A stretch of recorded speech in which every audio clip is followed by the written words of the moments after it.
नमस्कार, अभिनंदन आपका मेरे इस अंक में। मित्रों, भारत को समर्थ बनने के लिए और आत्मनिर्भर बनने के लिए एक बात की विशेष आवश्यकता है और वो है स्वदेशीकरण। अर्थात अपने जीवन में हम भारतीय यदि स्वदेशी वस्तुओं का उपयोग अधिक से अधिक करें तो इससे हमारे भारत की ताकत भी बढ़ेगी,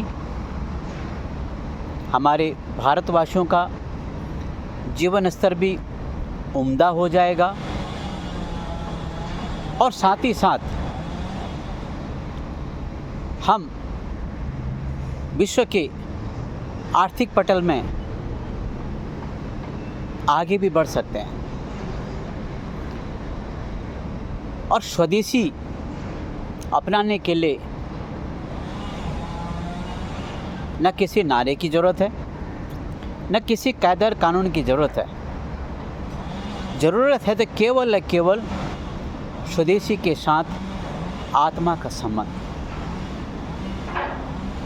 प्रेरणा का संबंध।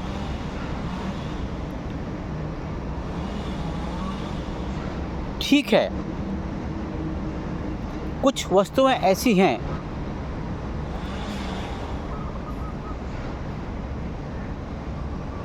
जिनमें अत्याधुनिक तकनीकी चीज़ें समाहित हैं और वो विशेष प्रकार की बनी हुई हैं जो कि हमारे भारत में या तो अभी हमने बनाने की कोशिश नहीं करी और बनाई भी तो वो सफल नहीं हुई। तो उनके लिए हमें विदेशों पर निर्भर रहना पड़ता है और निर्भर तब तक रहना पड़ेगा जब तक हम भारत में उस वस्तु से बढ़िया एक उसका विकल्प नहीं ढूंढ लेते। तो तब तक तो हमें निर्भर रहना पड़ेगा। लेकिन क्या एक नेल कटर, एक कैंची, ये सब चीज़ों के लिए भी हमें विदेशों पर निर्भर रहना पड़ता है? ये सब चीज़ें हमें विदेशी चाहिए? ये धारणा गलत है। इसीलिए जो हमारे भारत में बनी हुई वस्तु होती हैं उनको लोग कम उपयोग करते हैं। इसके पीछे एक कारण हो सकता है और है भी। जो भारत के जो निर्माता हैं, जो किसी भी वस्तु का उत्पादन करते हैं,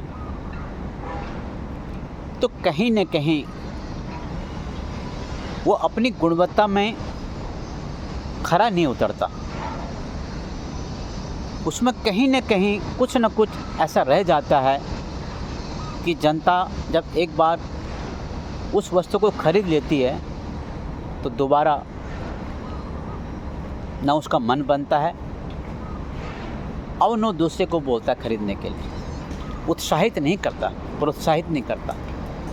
तो ये कहीं न कहीं ये भी एक कमी हमारे भारत के जितने भी उद्योगपति हैं जो निर्माण कार्य में अपना योगदान दे रहे हैं, उनको भी इस बात पर गौर करना पड़ेगा। और इसीलिए भारत के 145 करोड़ निवासी जनमानस कहीं न कहीं विदेशी वस्तुओं को खरीदने के लिए लालायित रहते हैं, क्योंकि उसकी गुणवत्ता में कोई समझौता नहीं। इसीलिए कहीं न कहीं हम इस विषय में पीछे रह जाते हैं। तो ये विषय है उपभोक्ता का, निर्माताओं का और विक्रेता का। ये तीनों आपस में ये परस्पर संबंध है। ये संबंध अगर अच्छे बने रहें तो ऐसा कोई वस्तु नहीं है जो कि भारत में बनती हो, हम उसको क्यों विदेश से खरीदें। ये तो हो गई रोज़मर्रा की वस्तुएं या कुछ तकनीकी चीज़ें, उन वस्तुओं की बात। अब आते हैं खाने पीने की बात पे। मैं आपको एक अद्भुत विचार देना चाहता हूँ। शायद किसी को अच्छा लगे, किसी को बुरा लगे, वो अपनी अपनी समझ की बात है। एक मूल मंत्र है, रीजनल, सीजनल और ओरिजिनल। अब रीजनल की बात करता हूँ प्रथम। आप जिस क्षेत्र में रहते हैं उस क्षेत्र की भौगोलिक स्थिति के हिसाब से, वहाँ के भूभाग के हिसाब से, मिट्टी की गुणवत्ता के हिसाब से, वहाँ जो भी चीज़ उगती है या उगाया जाता है, ये किसी भी चीज़ की पैदावार है, चाहे वो प्राकृतिक पैदावार हो, चाहे वो मनुष्य के द्वारा पैदा की हुई वस्तु हो। मैं खाने पीने की बात कर रहा हूँ। उन वस्तुओं का आप उपयोग कीजिए। यकीन मानिए, क्योंकि जिस क्षेत्र में आपका जन्म हुआ है, जहाँ जिस मिट्टी और जिस वातावरण में आपका जन्म हुआ है, कहीं न कहीं उस मिट्टी का, उन पेड़ पौधों का, उस फल और वृक्षों का, उस धरती से, भूखंड धरती से उगे हुए अनाजों का आपके साथ कहीं न कहीं आत्मीयता का संबंध है, और वो ज़रूर आपको सूटेबल करेगा, उपयोगी रहेगा। ये तो हो गया रीजनल। अब आते हैं सीजनल। जो चीज़ें सीजन में होती हैं उनको सीजनली आप उपयोग कर सकते हैं। आम के सीज़न में आम है, तो आप जिस सीज़न में, जो सीज़न है, आप जिस सीज़न में थे उस सीज़न में जो आम, उस आम को खाइए ना। आप क्यों विदेशी आम खा रहे हैं? वो आम जिसको यहाँ आने में कितने महीने लग गए, उसमें कितने हाथ लगे होंगे, कितना केमिकल उससे उसको प्रिजर्व किया होगा, उसको आप खा रहे हैं। तो आप सीजनल खाइए ना, जो सीज़न में तब खाइए, वो सीज़न में, उसी सीज़न में बनाया गया खाने के लिए। आउट ऑफ सीज़न खाएंगे तो शायद स्वाद में तो अच्छा रहेगा, मन को तृप्ति मिल जाएगी, लेकिन कहीं न कहीं शरीर के लिए इतना फ़ायदेमंद नहीं है जितना कि सीजनल फ्रूट है या सीजनल अनाज है।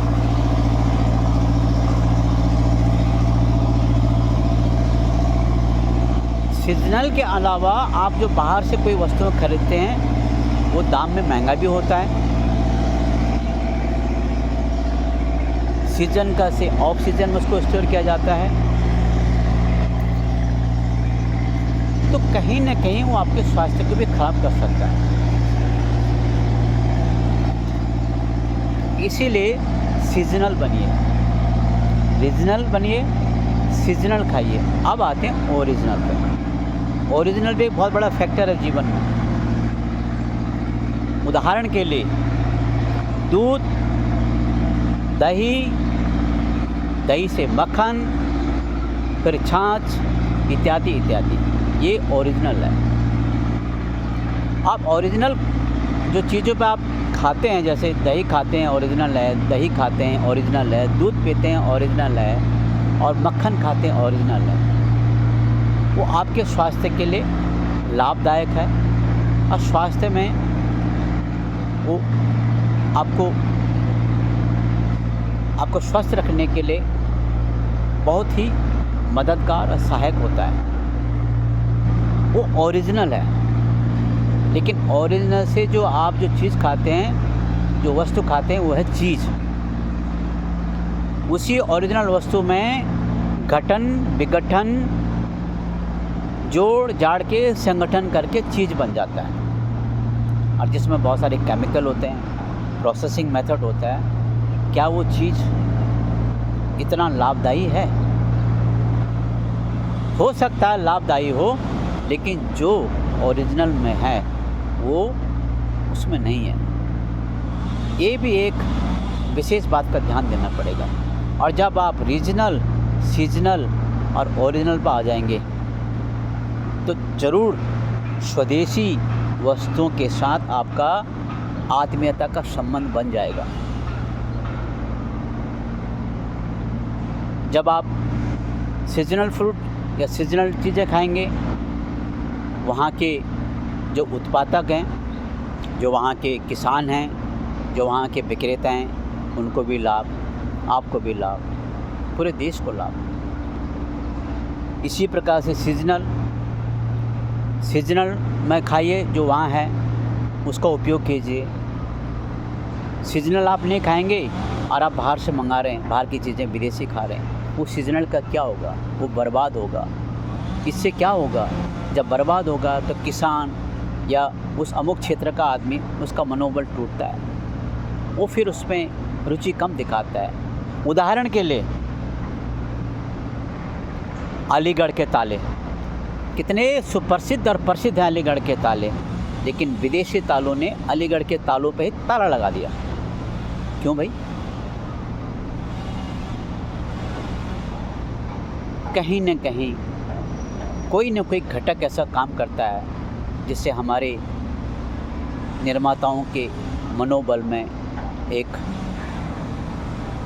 चोट पहुंचती है, और इसीलिए हम कई सालों से स्वदेशी को छोड़कर विदेशियों पर जा रहे हैं। इसीलिए विदेशी आज हम पे हावी हो गए हैं।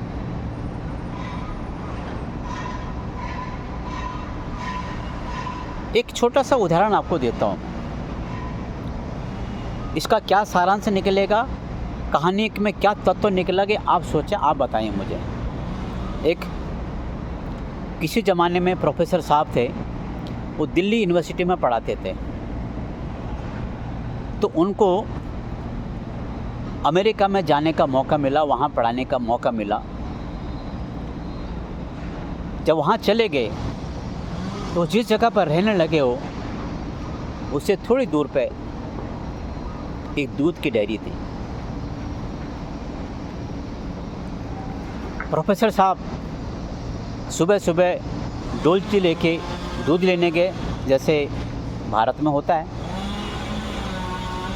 देखा लंबी कतार लगी है, तो कतार में लगना चाहिए था, लेकिन वो चुपचाप आगे बढ़े और जो दूध विक्रेता है उसके कानों में थोड़ा सा बोला, I want pure milk, please let me know. इसके बाद वो एक कोने में खड़े हो गए। लाइन लगती गई, निकलते गई, लाइन लगती गई, निकलते गई, दूध ख़त्म हो गया। प्रोफेसर साहब वहीं पे खड़े हैं, वो इंतज़ार कर रहे हैं कि कब मेरे को ये मालिक बुलाएगा प्योर दूध लेने के लिए। जब नहीं बुलाया, दूध ख़त्म हो गया और दुकानदार ने शटर डाउन करने लगा, तो उसने बोला, वेयर इज़ माई मिल्क? उसने बोला, what milk? He said, I want a fresh milk. उसने बोला, फ्रेश मिल्क? अरे भाई, ये ताज़ा दूध तो ताज़ा क्या होता है? उसने फिर पूछा, आप कहाँ से हैं? बोला, मैं भारत से। बोला, that's why you asking for the fresh milk. आप देख रहे हैं कितना बड़ा तमाचा हमारे उस नकली व्यवस्था पे लगा। वो कहता है दूध तो दूध है, ये नकली और असली क्या है, ये फ़र्क क्या है? इसी कारण हम और तुम लोग जो हैं स्वदेशी से विदेशी में जाते हैं। तो इस भ्रम को तोड़ा जाए, और उस भ्रम को तोड़ने के लिए एक ही तरीका है। जितने भी निर्माता हैं, जो बड़े बड़े उद्योगपति हैं या छोटे छोटे उद्योगपति हैं, वो किसी भी वस्तु का निर्माण करते हैं और उसको बाज़ार में उतारते हैं, उसमें कोई नकली और नकलीपन का भाव ना हो। कहीं ऐसा ना हो आपकी वस्तु लेके मैं घर पहुंचूं और पड़ोस में रिंकू की मम्मी कहते हैं, भैया ये चीज़ कहाँ से लाए, कैसे? हम कह रहे नहीं यार, तुम लेना मत वहाँ से, तुम वहाँ से लेना ना, और दूसरा लेना, भाई ये तो ठीक नहीं है। इसीलिए हम स्वदेशी से विदेशी पर जा पड़े। लेकिन अब वक्त आ गया है, जितना हो सके 100% कपड़े से लेकर, जूते से लेकर, चप्पल से लेकर, दवाइयों से लेकर, छतरी से लेकर, हजारों चीज़ें हैं जो स्वदेश में बनती हैं, अब हम उनका उपयोग करें। सबका भला होगा, आपका भी, पड़ोसी का भी, बनाने वाले का भी, खरीदने वाले का भी। जब दिखेगा तो बिकेगा, जब बनेगा तो बिकेगा। हाँ, मैं फिर कह रहा हूँ, कुछ ऐसी वस्तुएं हैं जो अभी भारत में उनका निर्माण नहीं हो रहा है। हमें कोशिश करनी होगी कि हम भारत में उन वस्तुओं का निर्माण करें और इतने उम्दा किस्म का निर्माण करें कि हमें बाहर की वस्तुओं पर निर्भर नहीं होना पड़ेगा। तो मित्रों, मेरे मंत्र को याद रखिए आप। खाने पीने की वस्तुओं पे रीजनल, सीजनल और ओरिजिनल। और जहाँ अन्य वस्तुओं की बात है तो एक नेल कटर, एक कैंची, एक कन खजूरा,